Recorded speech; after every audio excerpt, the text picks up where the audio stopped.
সবাইকে নিউজ 24 চ্যানেলের পক্ষ থেকে স্বাগত। সাবস্ক্রাইব করে আমাদের সাথে থাকুন। নিজস্ব প্রযুক্তিতে তৈরি প্রথম ব্যালিস্টিক ক্ষেপণাস্ত্রের পরীক্ষা চালিয়েছে তুরস্ক। এই পরীক্ষাকে সফল বলে উল্লেখ করেছেন তুর্কি প্রতিরক্ষা মন্ত্রী ফিক্রি ইসিক। কৃষ্ণ উপসাগরের কাছে সিনোপ উপকূলীয় এলাকায় এই ক্ষেপণাস্ত্রের পরীক্ষা চালায় দেশটির সামরিক বাহিনী। ফিক্রি জানান, বোরা বা ঝড় নামে এই ক্ষেপণাস্ত্রের পাল্লা হচ্ছে 280 কিলোমিটার এবং 450 কেজি ওজন বহন করতে পারে। তিনি দাবি করেন, ক্ষেপণাস্ত্রের পরীক্ষা সফল হয়েছে। ফিক্রি বলেন, তুরস্ক এখন নিজস্ব প্রযুক্তিতে ক্ষেপণাস্ত্র বানাচ্ছে এবং বোরা ক্ষেপণাস্ত্র পরীক্ষার মাধ্যমে আঙ্কারা আরো ভালো কিছুর তৈরির বিষয়ে আত্মবিশ্বাস অর্জন করেছে।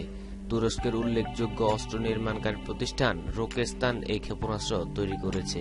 সাম্প্রতিক বছরগুলোতে তুরস্ক নানা ধরনের অস্ত্র তৈরির জন্য দীর্ঘমেয়াদী পরিকল্পনা বাস্তবায়নের চেষ্টা করছে। ন্যাটো দেশগুলো তুরস্কের কাছে সামরিক প্রযুক্তি হস্তান্তরে অস্বীকৃতি জানানোর পর তুর্কি সরকার এই পদক্ষেপ নিয়েছে।